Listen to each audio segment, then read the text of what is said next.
आज की प्रमुख अंतर्राष्ट्रीय खबरों को, उससे पहले एक नजर हेडलाइंस पर। कारगिल विजय दिवस आज राष्ट्रपति और सेना प्रमुख ने शहीद जवानों को श्रद्धांजलि दी। पुरानी लिस्ट से 64 लाख वोटरों का नाम तो कटना तय। देश भर में अगस्त से एसआईआर की तैयारी, 1 सितंबर तक जमा करा सकते हैं फॉर्म। तीसरी चौथी बीवी बनो तभी तुम पर इन्वेस्ट करेंगे, सृष्टि से मरियम बनी आगरा धर्मांतरण पीड़िता की आप बीती। उत्तर प्रदेश के 14 जिलों में आज भारी बारिश का अलर्ट, घंटे भर की बारिश से लबालब हुई राजधानी, जारी हुई चेतावनी।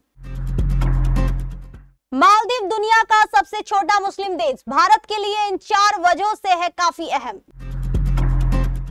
10 साल 200 विदेश यात्राएं, 25 कंपनियां और फर्जी दूतावास चलाने वाले हर्षवर्धन पर चौंकाने वाला खुलासा।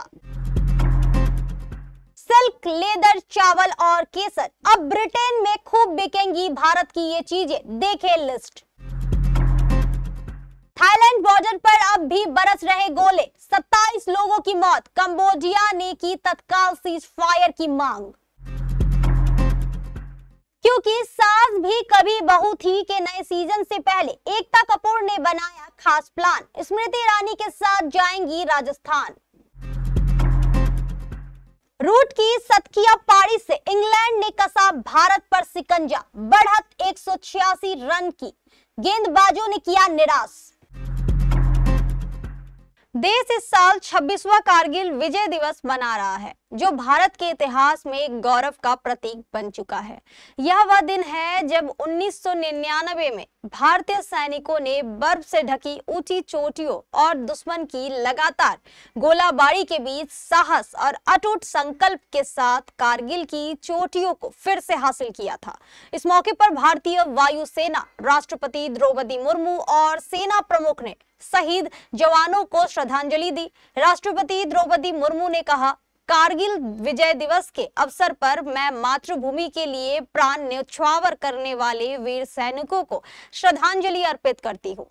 यह दिवस हमारे जवानों की असाधारण वीरता, साहस एवं दृढ़ संकल्प का प्रतीक है। देश के प्रति उनका समर्पण और सर्वोच्च बलिदान देशवासियों को सदैव प्रेरित करता रहेगा। कारगिल के जवानों को श्रद्धांजलि देते हुए सेना प्रमुख जनरल उपेंद्र द्विवेदी ने कहा, कारगिल विजय दिवस भारतीय सेना के अद्वितीय साहस, शौर्य और अटूट संकल्प का प्रतीक है। इस गौरवपूर्ण अवसर पर हम उन वीरों को नमन करते हैं जिनके पराक्रम से यह ऐतिहासिक विजय संभव हुई। भारतीय सेना राष्ट्र की संप्रभुता और स्वाभिमान की रक्षा के लिए सदैव प्रतिबद्ध है। प्रधानमंत्री नरेंद्र मोदी भी कारगिल के जवानों को श्रद्धांजलि दी और कहा, देशवासियों को कारगिल विजय दिवस की ढेरों शुभकामनाएं। यह अवसर हमें मां भारती के उन वीर सपूतों के अप्रतिम साहस और शौर्य का स्मरण कराता है, जिन्होंने देश के आत्मसम्मान की रक्षा के लिए अपना जीवन समर्पित कर दिया। मातृभूमि के लिए मर मिटने का उनका जज्बा हर पीढ़ी को प्रेरित करता रहेगा। बिहार में चल रहे नई वोटर लिस्ट बनाने की प्रक्रिया के साथ ही अब अगले महीने अगस्त से देश के अन्य सभी राज्यों की नई वोटर लिस्ट बनाने के लिए भी स्पेशल इंटेंसिव रिवीजन का काम शुरू कर दिया जाएगा। सूत्रों का कहना है कि इसके लिए डेट का ऐलान 28 जुलाई को सुप्रीम कोर्ट में सुनवाई के बाद किया जाएगा। इस बीच बिहार में बनाई जा रही नई वोटर लिस्ट के लिए 7.23 करोड़ यानी 99.86% वोटर कवर हो चुके हैं। चुनाव आयोग ने दिए आंकड़ों में बताया है कि नई वोटर लिस्ट से 7.89 करोड़ से अधिक वोटरों वाली पुरानी लिस्ट से 64 लाख वोटरों का नाम तो कटना लगभग तय है। जितने भी वोटरों के फॉर्म वापस नहीं होंगे, उनके नाम भी इस डिलीट वाली लिस्ट में जोड़े जाएंगे। जितने लोगों ने अभी तक अपने अपने एनुमरेशन फॉर्म जमा कराए हैं, इसमें से अगर कुछ घुसपैठिए पाए गए तो उनका नाम भी लिस्ट से काट दिया जाएगा। मुख्य चुनाव आयुक्त ज्ञानेश कुमार ने साफ किया है कि अगर कोई जेन्युइन वोटर छूट भी गया तो चिंता मत कीजिए। ऐसा कोई भी वोटर 1 सितंबर तक अपना एनुमरेशन फॉर्म भरकर जरूरी प्रक्रिया पूरी करते हुए जमा करा सकता है। उनका नाम वोटर लिस्ट में जरूर जोड़ा जाएगा। न्यूज एजेंसी ने छांगुड़ बाबा और उसके धर्मांतरण गैंग की एक पीड़िता सृष्टि उर्फ मरियम से बात की है, जिसकी गवाही इस मामले में महत्वपूर्ण साक्ष्य बनकर सामने आई है। यह गवाही उजागर करती है कि छांगुड़ बाबा और उसका गैंग अवैध धर्मांतरण को कैसे अंजाम देता था और हिंदू लड़कियों को जबरन मुसलमान बनाने की साजिश रचता था। इस खुलासे से यह स्पष्ट होता है कि हिंदू से मुस्लिम बनी लड़कियों का विदेशों में प्रचार कर विदेशी फंडिंग हासिल की जाती थी। छांगुड़ बाबा और उसकी करीबी नीतू जेल में है, लेकिन सृष्टि की गवाही देश भर में फैले धर्मांतरण के स्लीपर सेल को भी बेनकाब करती है। देहरादून की सृष्टि धर्मांतरण गैंग की चपेट में आ गई थी, जहां उसका नाम बदलकर मरियम रखा गया। अब वह इस गैंग के चंगुल से बाहर आ चुकी है और उसने हिंदू लड़कियों के जबरन धर्म परिवर्तन की खौफनाक सच्चाई का खुलासा किया है। सृष्टि उर्फ मरियम बताती है, मुझसे तालिब ने फेसबुक के जरिए संपर्क किया। उसने मुझे अपने धर्म की बातें बताई। मैंने इस्लाम के बारे में जानकारी ली। बाद में उसने मुझ पर शादी के लिए दबाव बनाया। 2020 से हमारी बात शुरू हुई। धीरे धीरे उसने मुझे अपनी बहन सुमैया, सफैया, आयशा और अब्दुल रहमान से मिलवाया। सृष्टि आगे कहती है, आयशा ने मेरी आर्थिक स्थिति का फायदा उठाकर मुझे रहन सहन और सुरक्षा का लालच दिया। उसने कहा कि इसके लिए मुझे इस्लाम कबूल करना होगा और किसी की दूसरी, तीसरी या चौथी पत्नी बनना होगा, तभी मेरे ऊपर इन्वेस्ट किया जाएगा, वरना नहीं।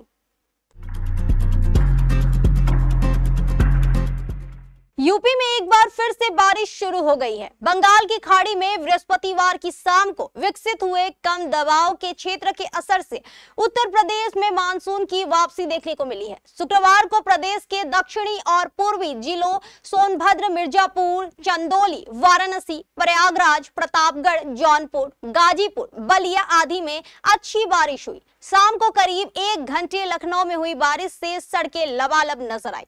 बारिश के दौरान इन इलाकों में 30 से 50 किलोमीटर प्रति घंटे की रफ्तार से हवाएं चली। मौसम विभाग की ओर से शनिवार को दक्षिणी यूपी और बुंदेलखंड समेत कुल 14 जिलों में भारी बारिश की चेतावनी जारी की गई है। साथ ही 43 जिलों में गरज चमक के साथ वज्रपात की आशंका जताई गई है।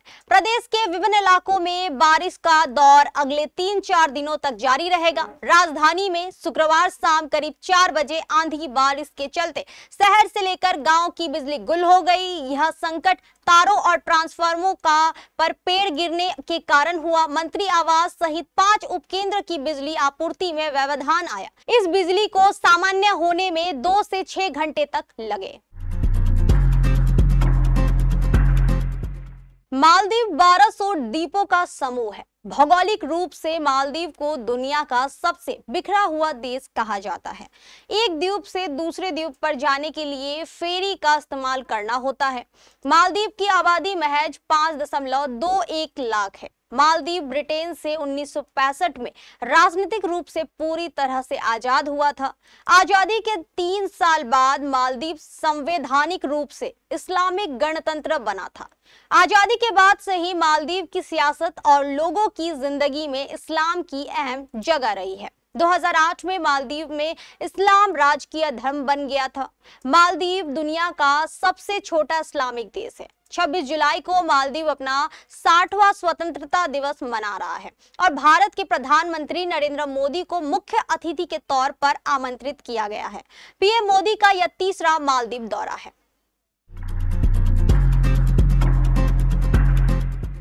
उत्तर प्रदेश के गाजियाबाद में यूपी एसटीएफ ने हाल ही में एक बड़े फर्जीवाड़े का पर्दाफाश किया था।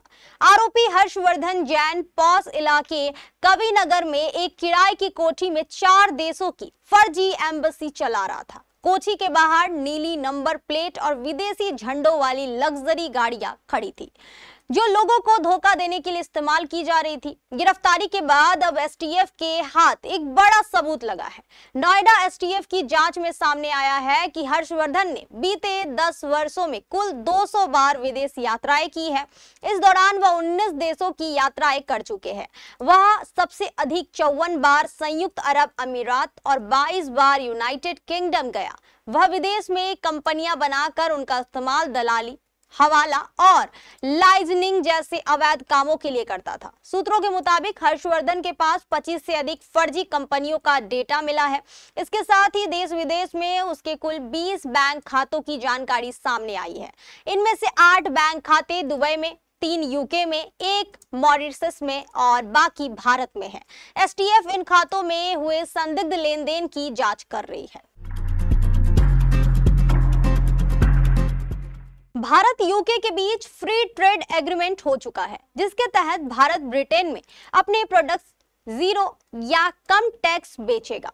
रिपोर्ट्स के मुताबिक भारत की करीब 99% चीजें ब्रिटेन में कम टैक्स पर बिकेंगी, वहीं यूके की 90% चीजें भारत में कम टैरिफ पर बिकेंगी। एफटीए दस्तावेज पर साइन दोनों देशों के प्रधानमंत्रियों की मौजूदगी में गुरुवार को हुई थी।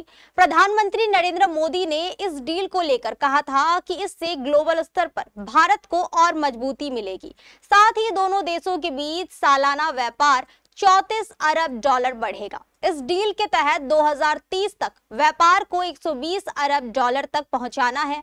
इससे आम लोगों को भी फायदा होगा, जिसमें ब्रिटेन से आने वाले कुछ चीजों के रेट घट जाएंगे। अगर आप वाइन के शौकीन हैं तो स्कॉच विस्की के रेट में करीब 20 से 50% की गिरावट आ सकती है। वहीं इलेक्ट्रॉनिक्स, कपड़े, चमड़े के प्रोडक्ट्स और दवाइयां, मेटल और ज्वेलरी सस्ती हो सकती है, जबकि एग्रीकल्चर प्रोडक्ट्स, कार और बाइक जैसे ऑटो और स्टील की चीजें महंगी हो सकती है। एफटीए से यूनाइटेड किंगडम में इंपोर्ट होने वाली चीजें भी सस्ती हो जाएंगी, जिससे इनका प्रोडक्शन तेजी से बढ़ेगा। लोग भारतीय प्रोडक्ट को ज्यादा खरीदेंगे। केंद्रीय मंत्री पीयूष गोयल ने इमेज शेयर किया है और उसमें बताया गया है कि भारत किस राज्य से कौन-कौन से प्रोडक्ट्स ब्रिटेन में इंपोर्ट होंगे जो मेड इन इंडिया की छाप छोड़ेंगी।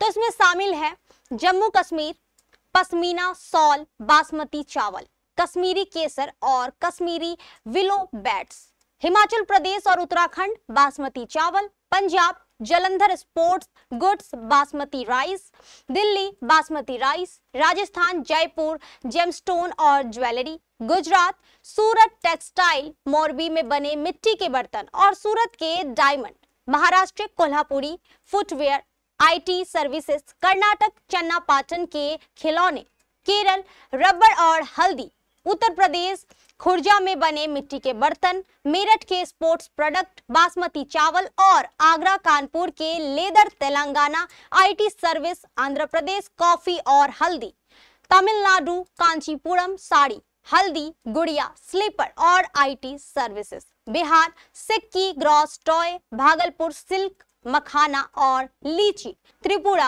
नेचुरल और produced rubber, West Bengal sari, Darjeeling tea, गुड़िया और शांति निकेतन लेदर शामिल है।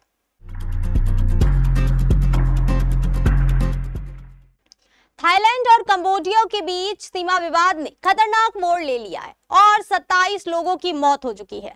लड़ाकू विमानों, तोपों और जमीनी टुकड़ियों के साथ जारी हिंसक झड़पों में अब तक कंबोडिया 15 लोगों की मौत हो चुकी है और बड़ी संख्या में लोगों को पलायन करना पड़ा है। वहीं थाईलैंड के स्वास्थ्य मंत्री ने जानकारी दी कि अब तक इस संघर्ष में 12 थाई नागरिकों की भी मौत हो चुकी है।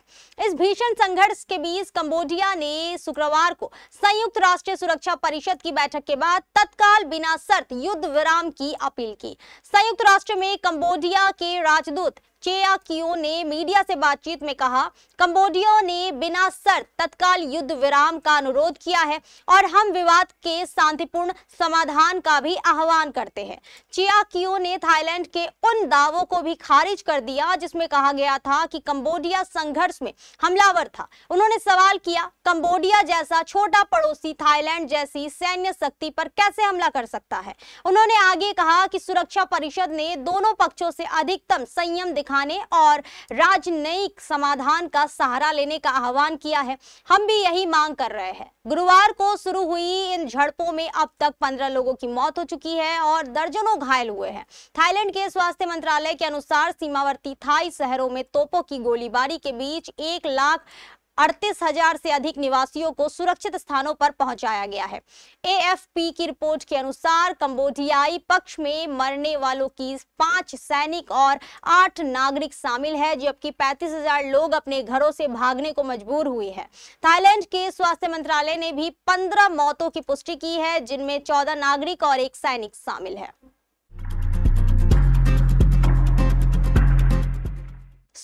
क्योंकि सास भी कभी बहू थी का नया सीजन अब टेलीविजन पर लौटने को तैयार है। शो का जैसे ही प्रोमो आया, फैंस का रोमांच एकदम अलग ही लेवल पर पहुंच गया।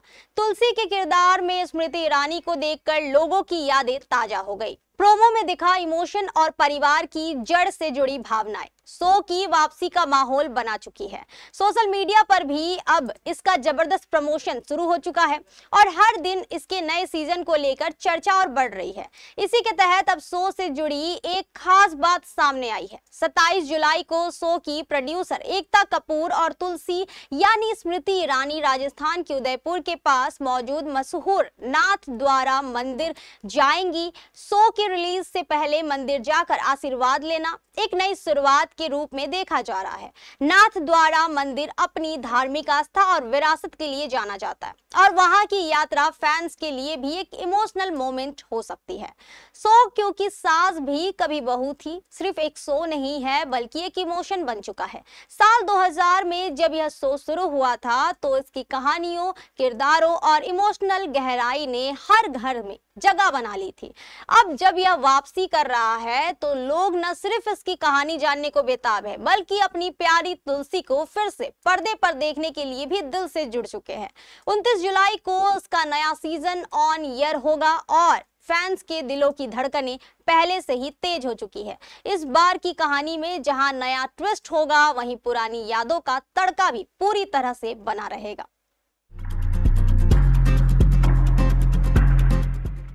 इंग्लैंड ने भारत के खिलाफ 186 रन की बढ़त हासिल कर ली थी। शुक्रवार का खेल समाप्त होने तक इंग्लैंड ने पहली पारी में 7 विकेट 544 रन बना लिए थे। स्टंप्स के समय बेन स्टोक्स 77 और क्रिस वोक्स 4 रन बनाकर क्रीज पर डटे थे। इससे पहले भारत ने पहली पारी में 10 विकेट पर 358 रन बनाए थे। भारतीय गेंदबाजों के लिए इंग्लैंड के बल्लेबाज मुसीबत बन रहे थे। दिन का खेल 225 पर 2 के स्कोर से शुरू हुआ था। ओली पॉप 42 गेंदों में 20 और जो रूट 27 गेंदों में 11 रन बनाकर क्रीज पर मौजूद थे और भारत 133 रन पीछे था। पहले सत्र में रूट और पॉप ने 135 रनों की साझेदारी की और 332 रन बनाए। इसके बाद दूसरे सत्र में भारत को दिन की पहली सफलता मिली। वॉशिंगटन सुंदर ने ओली पॉप को केएल राहुल के हाथों कैच आउट कराया। वह 71 रन बनाकर पेविलियन लौटे। उन्होंने तीसरे विकेट के लिए जो रूट के साथ 231 गेंदों में 144 रनों की साझेदारी निभाई। इंग्लैंड को चौथा झटका वॉशिंगटन सुंदर ने ही दिया। उन्होंने हैरी ब्रुक को अपना शिकार बनाया। वह सिर्फ 3 रन बना पाए। इसके बाद बल्लेबाजी के लिए कप्तान बेन स्टोक्स ने जो रूट के साथ मोर्चा संभाला और भारत के 358 रन की बराबरी कर ली। इस दौरान जो रूट ने 178 गेंदों में भारत के खिलाफ अपने टेस्ट करियर का 38वां शतक पूरा किया। वह 248 गेंदों में 150 रन बनाकर पवेलियन लौटे। उन्हें रविंद्र जडेजा ने अपना शिकार बनाया। रूट टेस्ट में सबसे ज्यादा रन बनाने वाले दूसरे बल्लेबाज बन गए। उन्होंने रिकी पॉटिंग को पीछे छोड़ दिया। ऑस्ट्रेलियाई खिलाड़ी के नाम इस प्रारूप में 13,378 रन दर्ज हैं। रूट ने अब उन्हें पीछे छोड़ दिया है। उनके नाम 13,379 रन दर्ज हो गए। लाल गेंद प्रारूप में सर्वाधिक रन बनाने का रिकॉर्ड सचिन तेंदुलकर के नाम दर्ज है। उन्होंने 329 पारियों में 15,921 रन बनाए।